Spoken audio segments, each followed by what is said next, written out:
This video is going to focus on the inventory page.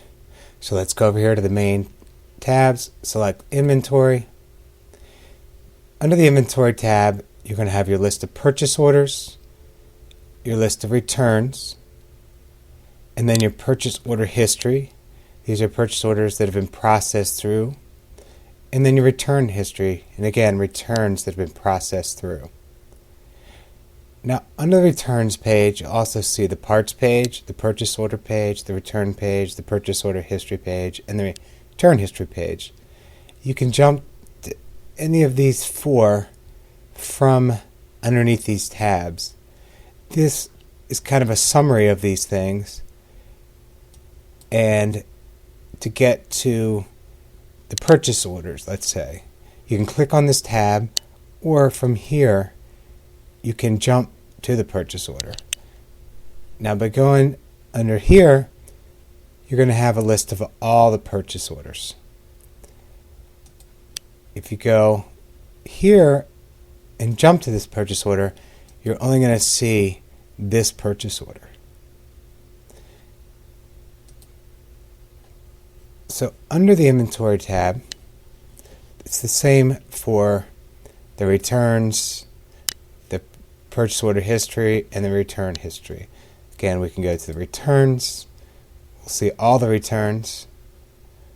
Or under the inventory tab, we can go to returns, select this return, jump to it, and we'll see just this return.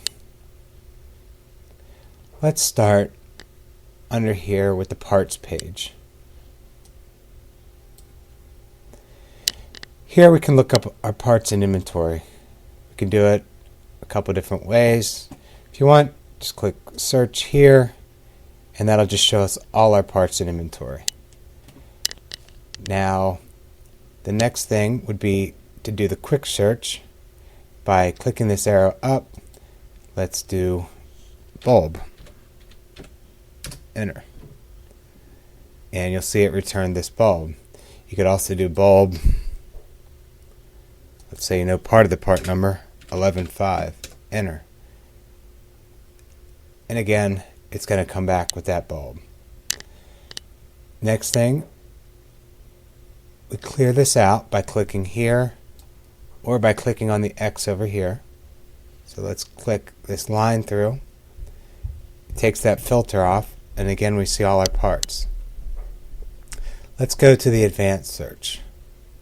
Here we can do things like the part number equals 11010.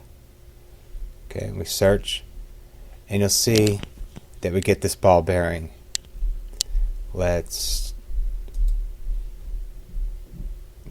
try, we clear that out by clicking the little red X on the filter. And let's do description contains ball. Hit enter or click search over here, and you'll see that we get the ball bearing. Let's go ahead and clear all that out. Search gives us all our parts. Let's select this first part here. Down here, you get a little more information about this part.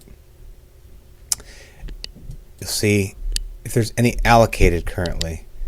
You'll see here a number of allocated is 1. 1 is currently allocated to Sarah Dakota. Let's see if we have any on order. Yes, we have some on order on this purchase order, on this purchase order date. Required parts.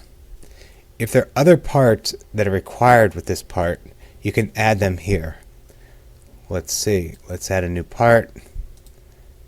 Let's add this. And it requires 2. So anytime this part is added to an invoice, this part will be added automatically. Let me show you how that works. Let's go into Billy Bob's invoice, into this job, We're going to look up this part. We're going to find that part. We're going to add it. Now you'll see that we added that filter, and it also added this bulb, two of them, just like we had set it up in the parts page. And now you'll see that it shows you that this 1157 bulb was added because of this part number right here. Now let's jump back over to the parts page, and we'll check the sales history on this part. One of these parts was sold to Melvin Arcelona on this date. If you want, you can jump over to this invoice or this job history. Maybe you want to see how much labor was charged. So we'll see to install that. There was no labor charged. This is how much he was charged. Nothing. So let's go back to that parts page and select that part again. Purchase order history. There is no purchase history on this part. Return history. There's no return history on this part. Other locations. If you're managing more than one shop, you can see what's available at your other locations. There are none of these available at either of the other locations. And that concludes the inventory/parts page.